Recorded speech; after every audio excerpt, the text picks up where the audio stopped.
بسم اللہ الرحمن الرحیم۔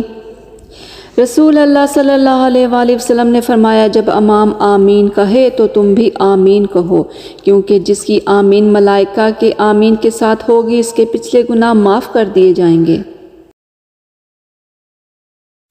رسول اللہ صلی اللہ علیہ وآلہ وسلم نے فرمایا، لوگوں کا کیا حال ہے جو نماز میں اپنی نظریں آسمان کی طرف اٹھاتے ہیں۔ آپ نے اس سے نہایت سختی سے روکا، یہاں تک آپ نے فرمایا کہ لوگ اس حرکت سے باز آ جائیں ورنہ ان کی بینائی اچک لی جائے گی۔ رسول اللہ صلی اللہ علیہ وآلہ وسلم کہا کرتے تھے، اے اللہ، بری عادتوں، برے کاموں، بری خواہشوں اور بری بیماریوں سے بچا۔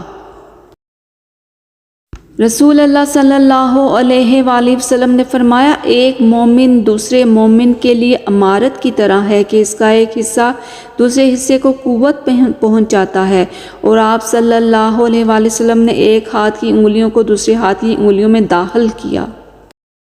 عبداللہ بن مسعود سے روایت ہے کہ میں نے نبی اکرم صلی اللہ علیہ وآلہ وسلم سے پوچھا کہ اللہ تعالیٰ کی بارگاہ میں کون سا عمل زیادہ محبوب ہے؟ آپ نے فرمایا کہ اپنے وقت پر نماز پڑھنا۔ پھر پوچھا اس کے بعد؟ فرمایا والدین کے ساتھ نیک معاملہ رکھنا۔ پوچھا اس کے بعد؟ آپ نے فرمایا اللہ کی راہ میں جہاد کرنا۔